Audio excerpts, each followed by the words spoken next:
Further ado, I'll introduce Al Scott.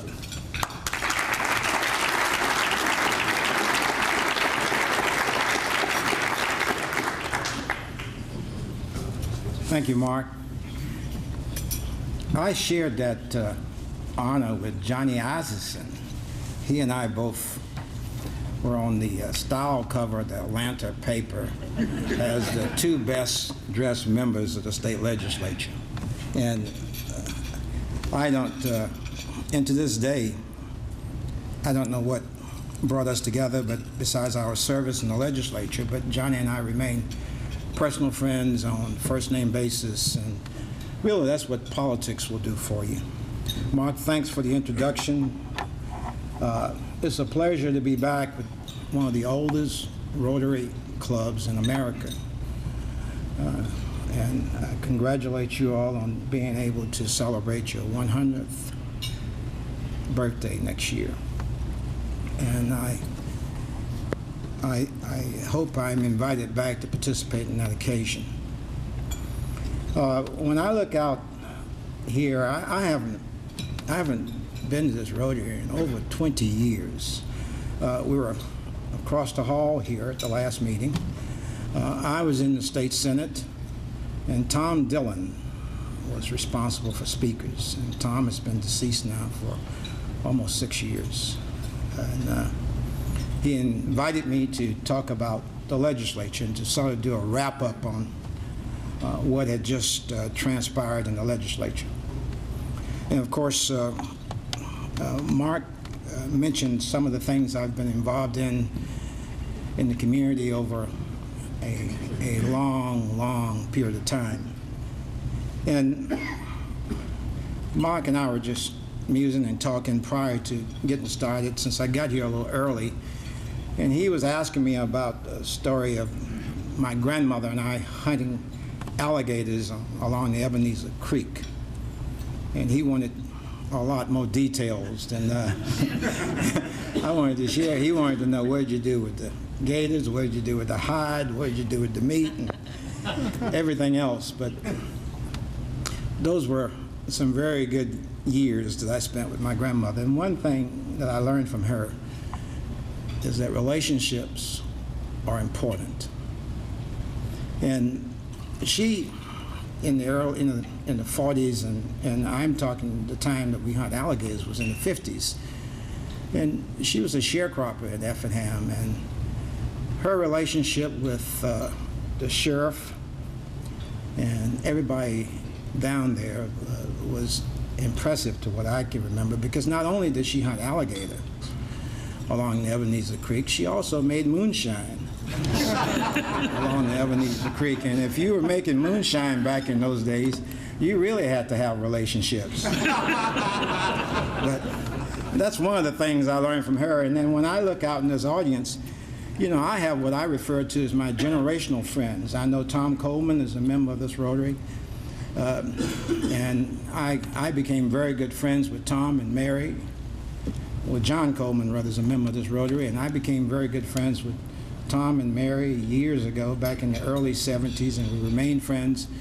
And when I look at, you know, people like the Pennells, where I was friends with Jim and now friends with John, and the list goes on of people that I've known over the years, and what I refer to now as my generational friends, and the Krites come into that category as well. If you go far enough back, I actually shined the shoes of his dad back in the day when they were on Montgomery Street, ran a Buick dealership.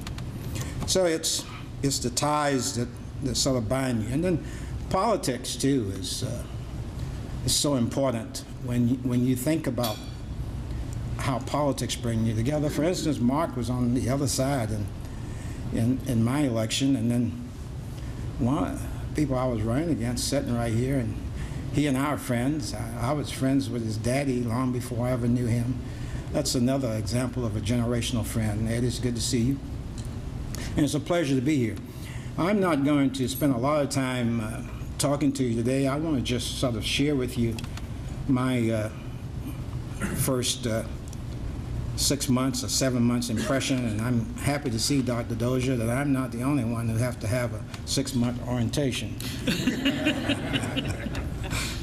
But when I took over as chairman of the county commission, I was confronted with some things that I really was expecting to be behind me by the time I got there. And one of them was, and Mark was saying, well, maybe you could talk about loss, but he did that tongue-in-cheek because he really wasn't expecting me to do that. And then the other thing he suggested I could talk about was perhaps my relationship with the sheriff. And that, too, was tongue-in-cheek.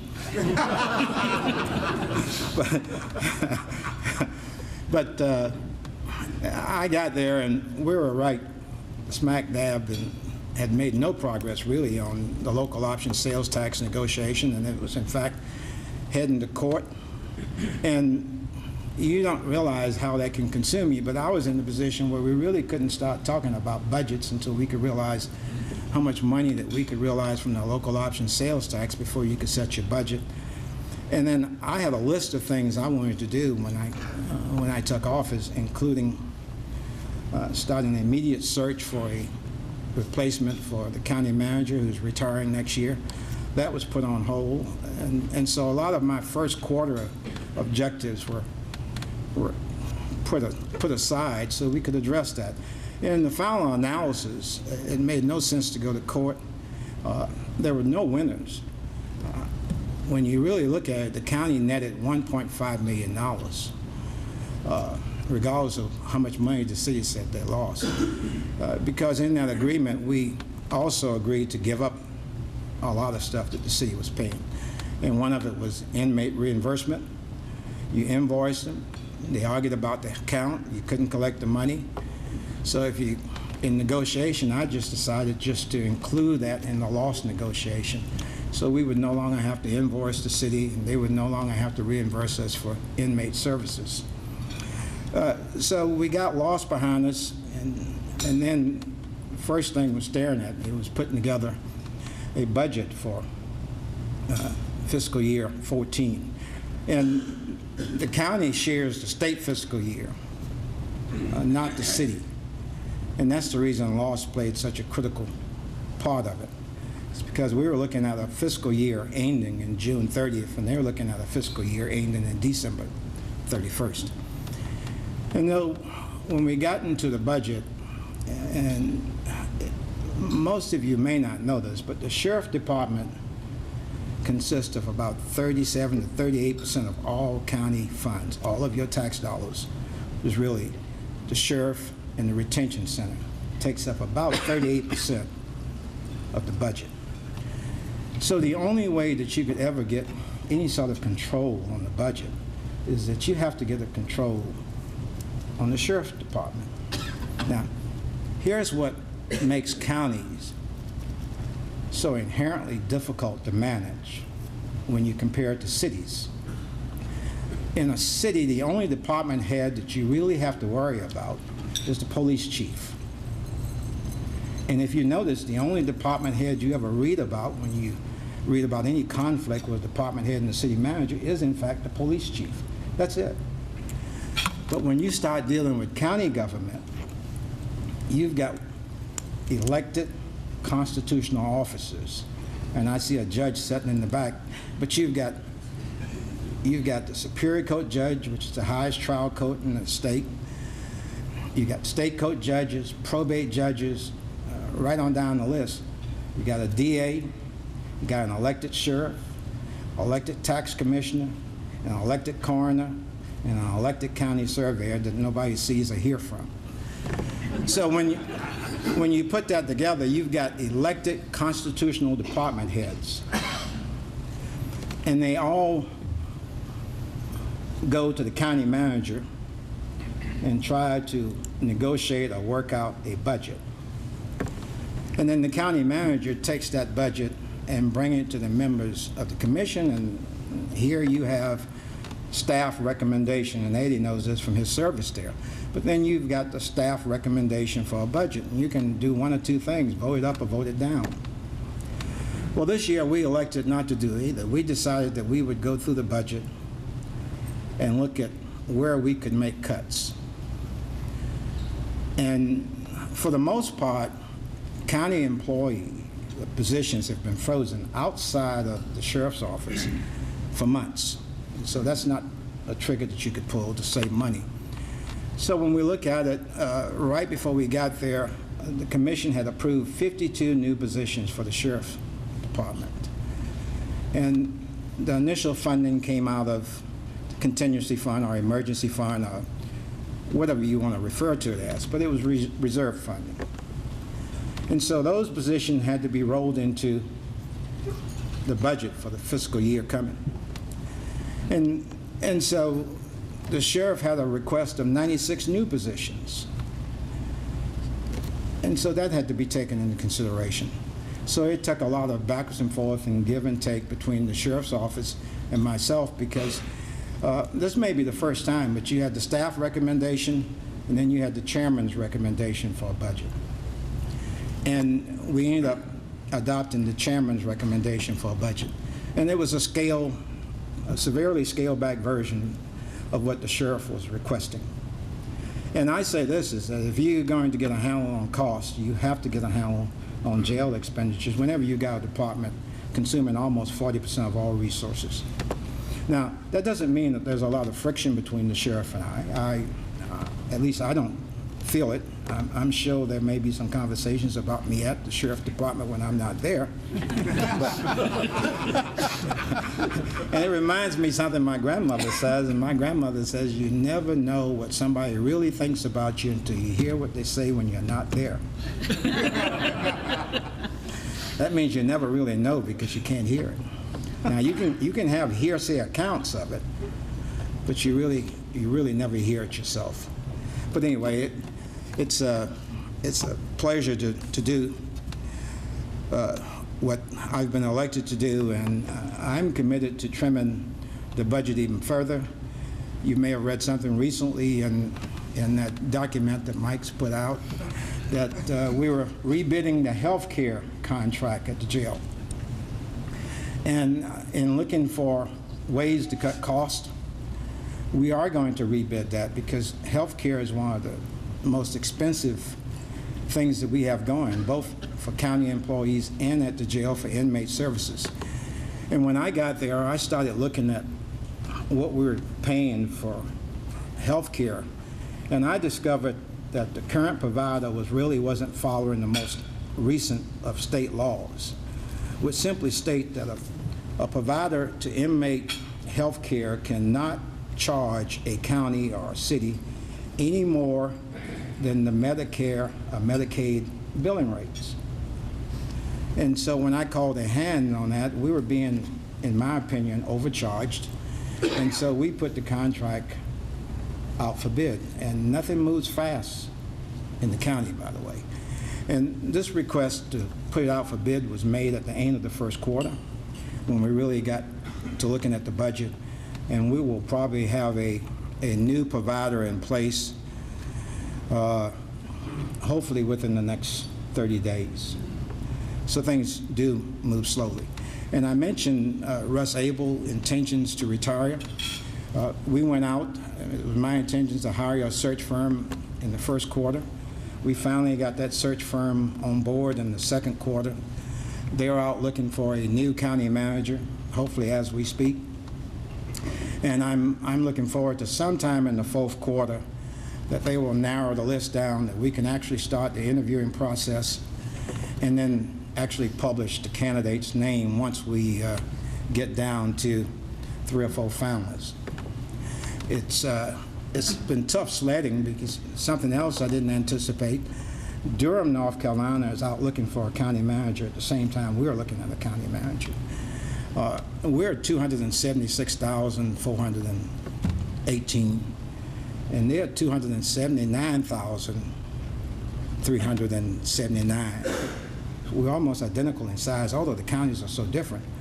But because we're so close in size and in growth rate, they're growing at 4.5%, we're growing at 4.3%. And so they've sort of set the benchmark for what we will have to pay the county manager. They've got a range out there from 175 to 22 or 25,000, which is the salary range for the applicant. And so we had to sort of match that to be competitive when we're out looking for a county manager. And the current county manager, and there's no secret, you could do like Mike, you could request to see it under the Freedom of Information Act, but we paid the county manager $190,000. And so we could look at hiring somebody for less based on his or her experience, or we could end up having to pay them $220,000. But that's ongoing. And the firm I've selected for this task is Stanton Chase.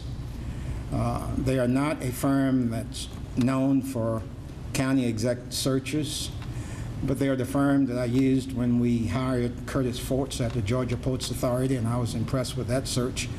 And so I decided that we would give them a try to find us a new county manager. Those are some of the things that we have going on. I'm looking forward to having a new county manager on board between now and the first of the year.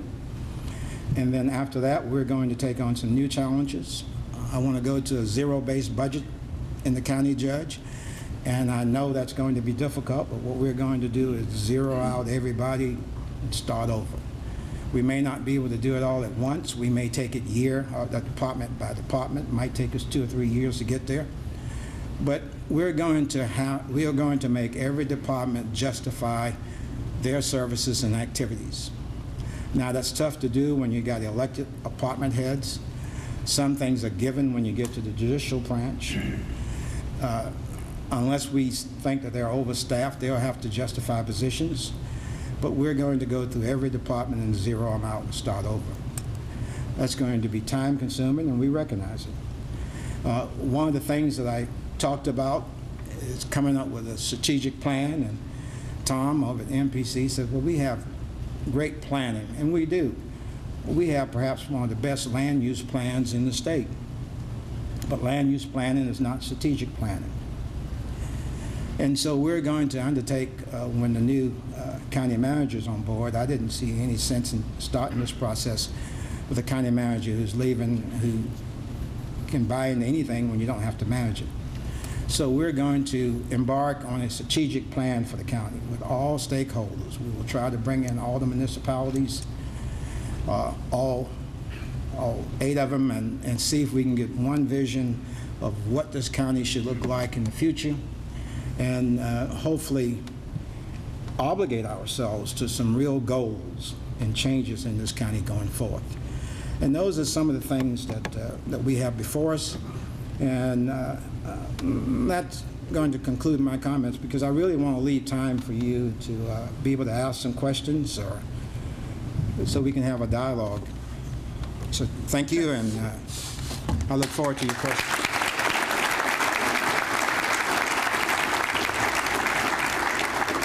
Questions? I know there's some out there. What are your thoughts on consolidation like Jacksonville and Columbus and Augusta?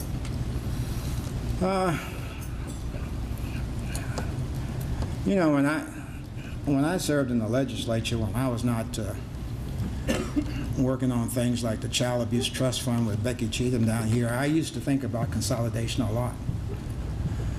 And what makes consolidation so difficult in Chatham County is all the municipalities. Now, we have what I refer to as new municipalities and what I refer to as historic municipalities.